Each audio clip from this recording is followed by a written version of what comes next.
हरे कृष्णा। भगवान श्री कृष्ण आगे कहते हैं, असत वस्तु की तो सत्ता नहीं है, सत्य का अभाव नहीं है। इस प्रकार इन दोनों का ही तत्व ज्ञानी पुरुषों द्वारा देखा जाना तत्व है। नाश रहित तो तू उसको जान, जिससे ये संपूर्ण जगत दृश्य वर्ग व्याप्त है। इस अविनाशी का विनाश करने में कोई भी समर्थ नहीं है। इस नाश रहित अप्रमेय नित्य स्वरूप जीवात्मा ये सब शरीर नाशवान कहे गए हैं। इसीलिए हे भरतवंशी अर्जुन, तू युद्ध कर। संबंध: अर्जुन ने जो ये बात कही थी कि मैं इनको मारना नहीं चाहता और यदि वे मुझे मार डालें तो ये मेरे लिए क्षेमतर होगा, उसका समाधान करने के लिए अगले श्लोकों में आत्मा को मरने या मारने वाला मानना अज्ञान कहा गया है। वह कहते हैं, जो इस आत्मा को मारने वाला समझता है और जो इसको मरा मानता है, वे दोनों ही नहीं जानते, क्योंकि यह आत्मा वास्तव में ना तो किसी को मारता है और ना किसी के द्वारा मारा जाता है। ये आत्मा किसी काल में भी ना तो जन्मता है, ना मरता है, ना उत्पन्न होकर फिर होने वाला है, क्योंकि ये अजन्मा, नित्य, सनातन और पुरातन है। शरीर के मारे जाने पर भी ये मारा नहीं जाता। हे पृथापुत्र अर्जुन, जो पुरुष इस आत्मा को नाश रहित, नित्य, अजन्मा और अव्यय जानते हैं, वह पुरुष कैसे किसको मरवाता है और कैसे किसको मारता है। संबंध: यहाँ ये शंका दूर होती है कि आत्मा का जो एक शरीर से संबंध छोड़कर दूसरे शरीर से संबंध होता है, उसमें उसे अत्यंत कष्ट होता है, अतः उसके लिए शोक करना कैसा अनुचित है। इस पर कहते हैं, जैसे मनुष्य पुराने वस्त्रों को त्याग कर दूसरे नए वस्त्रों को धारण करता है, वैसे ही पुण्यात्मा पुराने शरीरों को त्याग कर दूसरे नए शरीरों को प्राप्त होता है। अर्थात इसका संबंध ये कहता है कि आत्मा का स्वरूप दुर्विज्ञेय होने के कारण पुनः 3 श्लोकों द्वारा प्रकारांत से उसकी नित्यता, निराकारता और निर्विकारता का प्रतिपादन करते हुए उसके अविनाशी आशंका से शोक करना अनुचित सिद्ध करते हैं। इस आत्मा को शस्त्र नहीं काट सकते, इसको आग नहीं जला सकती, इसको जल नहीं गला सकता, इसे वायु नहीं सुखा सकती, क्योंकि ये आत्मा अच्छेद्य है, ये आत्मा अदाह्य है, अक्लेद्य है और निसंदेह अशोष्य है, तथा ये आत्मा नित्य, सर्वव्यापी, अचल, स्थिर रहने वाला और सनातन है। ये आत्मा अव्यक्त है, ये आत्मा अचिंत्य है, ये आत्मा विकार रहित कहा जाता है।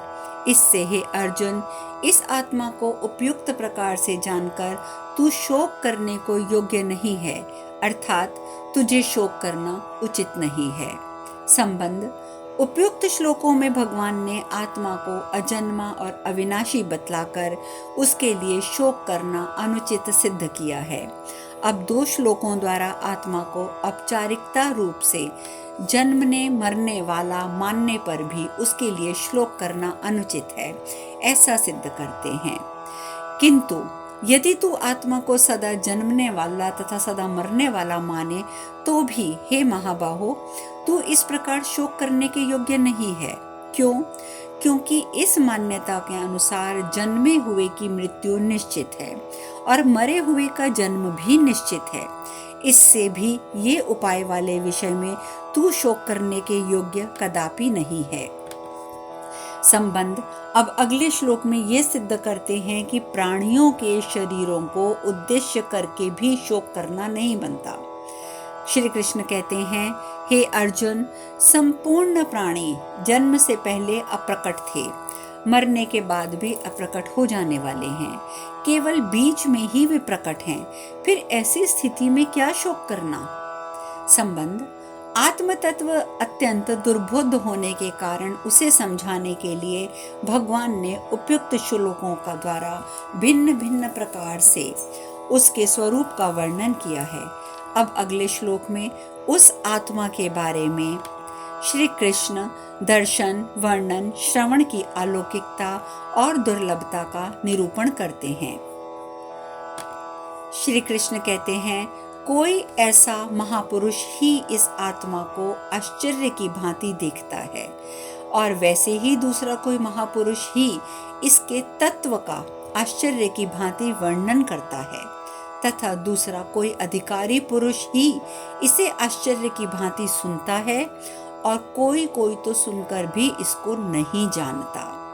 इसलिए हे अर्जुन, ये आत्मा सबके शरीर में सदा ही अवध्य है। इस प्रकार तू संपूर्ण प्राणियों के लिए शोक करने के योग्य कदापि नहीं है।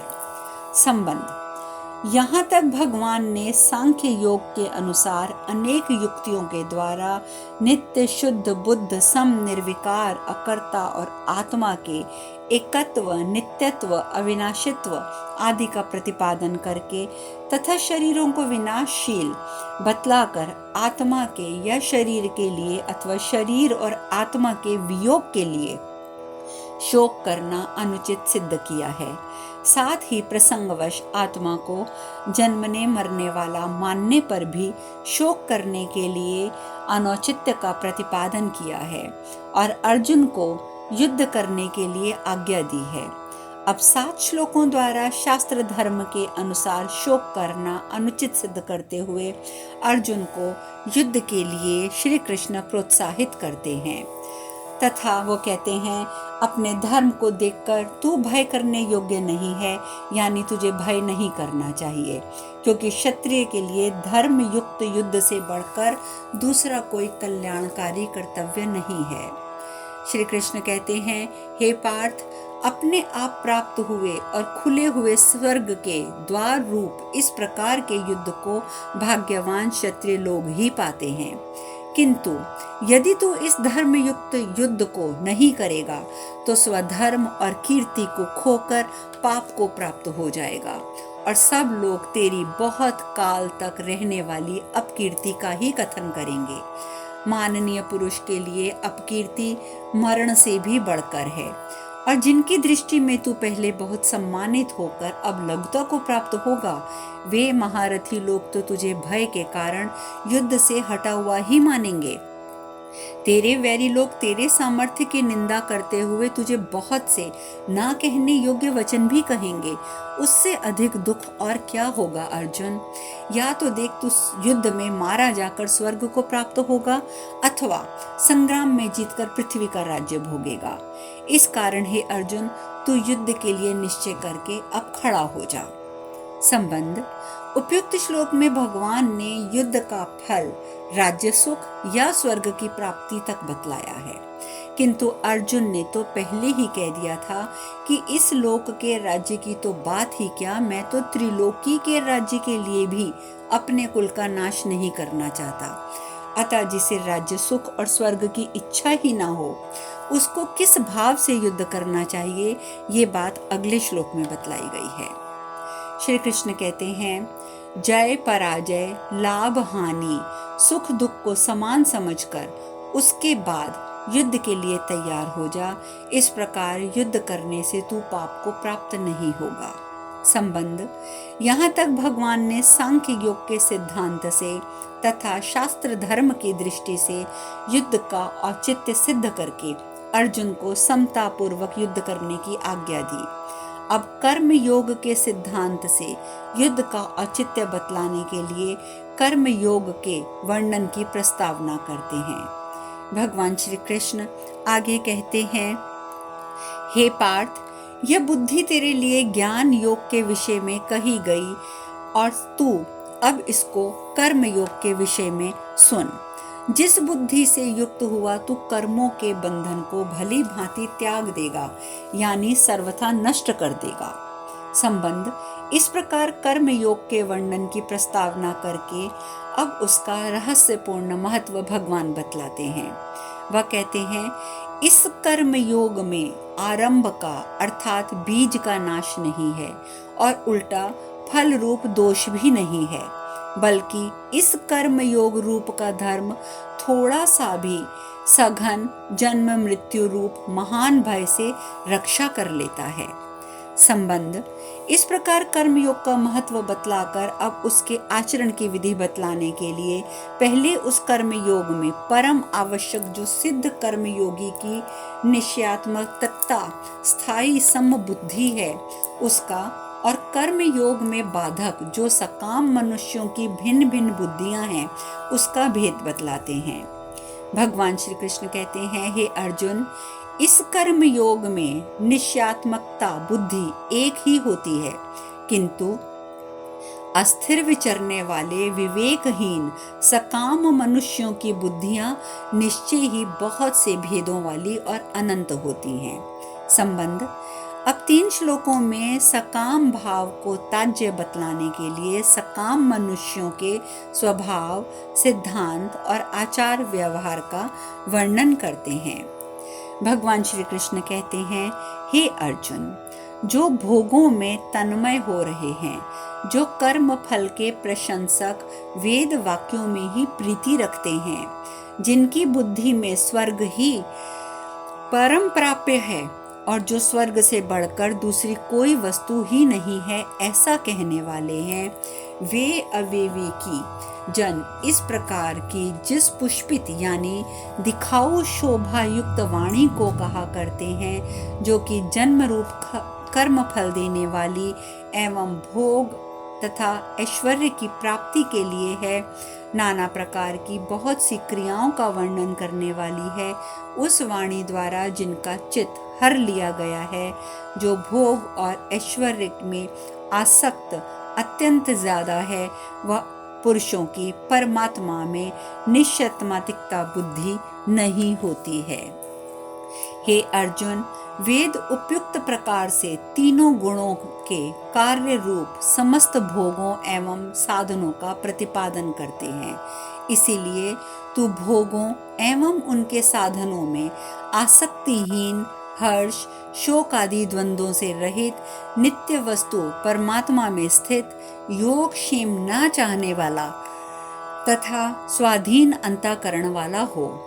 सब ओर से परिपूर्ण जलाशय के प्राप्त हो जाने पर छोटे जलाशय में मनुष्य का जितना प्रयोजन रहता है, ब्रह्मा को तत्व से जानने वाले ब्राह्मण का समस्त वेदों में उतना ही प्रयोजन रह जाता है। संबंध। इस प्रकार समबुद्धि रूप कर्म योग का और उसके फल का महत्व बतलाकर अब 2 श्लोकों में भगवान कर्म योग का स्वरूप बतलाते हुए अर्जुन को कर्म योग में स्थित रहकर कर्म करने के लिए कहते हैं। भगवान कृष्ण कहते हैं, तेरा कर्म करने में ही अधिकार है, उसके फलों में कभी नहीं। इसलिए तू कर्मों के फल का हेतु मत हो तथा तेरे कर्म न करने में भी आसक्ति न हो। हे धनंजय, तू आसक्ति को त्याग कर तथा सिद्धि और असिद्धि में समान बुद्धि वाला होकर योग में स्थित हुआ कर्तव्य कर्मों को कर, समत्व ही योग कहलाता है। इस समत्व रूप बुद्धि योग में समान कर्म करने अत्यंत ही निम्न श्रेणी का कहलाता है। इसलिए हे धनंजय, तू समबुद्धि में ही रक्षा का उपाय ढूंढ और बुद्धि योग का आश्रय ग्रहण कर, क्योंकि फल के हेतु बनने वाले अत्यंत दीन हैं। समबुद्धि युक्त पुरुष पुण्य और पाप दोनों को इसी लोक में त्याग देता है, अर्थात उनसे मुक्त हो जाता है। इससे तू समत्व रूप को योग में लग जा। ये समत्व स्वरूप योग में ही कर्मों की कुशलता है, अर्थात कर्म बंधन से छूटने का उपाय भी यही है। क्योंकि समबुद्धि से युक्त ज्ञानी जन कर्मों से उत्पन्न होने वाले फल को त्याग कर जन्म रूप बंधन से मुक्त होकर निर्विकार परम पद को प्राप्त हो जाते हैं। संबंध। भगवान कर्म योग के आचरण द्वारा अनामय पद की प्राप्ति बतलाते हैं। इस पर अर्जुन को ये जिज्ञासा हो सकती है कि अनामय परम पद की प्राप्ति मुझे कब और कैसे होगी। इसके लिए भगवान 2 श्लोकों में ये कहते हैं। भगवान कहते हैं, जिस काल में तेरी बुद्धि मोह रूप दलदल को भली भांति पार कर जाएगी, उस समय तू सूने हुए और सुनने में आने वाले इस लोक और परलोक संबंधी सभी भोगों से वैराग्य को प्राप्त हो जाएगा। भांति भांति के वचनों को सुनने से विचलित हुई तेरी बुद्धि जब परमात्मा में अचल और स्थिर होकर ठहर जाएगी, तब तू योग को प्राप्त हो जाएगा, अर्थात तेरा परमात्मा से नित्य संयोग हो जाएगा। संबंध। पूर्व श्लोकों में भगवान ने ये बात कही है कि जब तुम्हारी बुद्धि परमात्मा में निश्चल होकर ठहर जाएगी, तब तुम परमात्मा को प्राप्त हो जाओगे। इस पर परमात्मा को प्राप्त स्थित प्रज्ञ सिद्ध योगी के लक्षण और आचरण जानने की इच्छा से अर्जुन आगे पूछते हैं। अर्जुन कहते हैं, हे केशव, समाधि में स्थित परमात्मा को प्राप्त हुए स्थिर बुद्धि पुरुष का क्या लक्षण है? वह स्थिर बुद्धि पुरुष कैसे बोलता है, कैसे बैठता है और कैसे चलता है? संबंध। पूर्व श्लोकों में अर्जुन ने परमात्मा को प्राप्त हुए सिद्ध योगी के विषय में 4 बातें पूछी हैं। इन 4 बातों का उत्तर भगवान ने अध्याय की समाप्ति पर्यंत दिया है। बीच में प्रसंगवश दूसरी बातें भी कही हैं। इस अगले श्लोक में भगवान अर्जुन के पहले प्रश्न का उत्तर संक्षेप में देते हैं। श्री भगवान कहते हैं, हे अर्जुन, जिस काल में यह पुरुष मन में स्थित संपूर्ण कामनाओं को भली भांति त्याग देता है और आत्मा से आत्मा में संतुष्ट रहता है, उस काल में वह स्थित प्रज्ञ कहा जाता है। संबंध। अब 2 श्लोकों में स्थित प्रज्ञ कैसे बोलता है, इस दूसरे प्रश्न का उत्तर दिया जाता है। भगवान श्री कृष्ण कहते हैं, दुखों की प्राप्ति होने पर जिसके मन में उद्वेग नहीं होता, सुखों की प्राप्ति में जो सर्वथा निष्प्रह रहता है तथा जिसमें राग, भय और क्रोध नष्ट हो गए हैं, ऐसा मुनि स्थिर बुद्धि कहलाता है।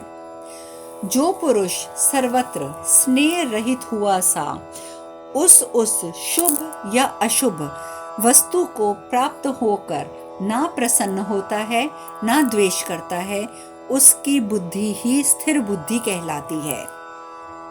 संबंध। अब भगवान वह कैसे बैठता है, इस तीसरे प्रश्न का उत्तर देते हैं। भगवान कहते हैं, कछुआ सब ओर से अपने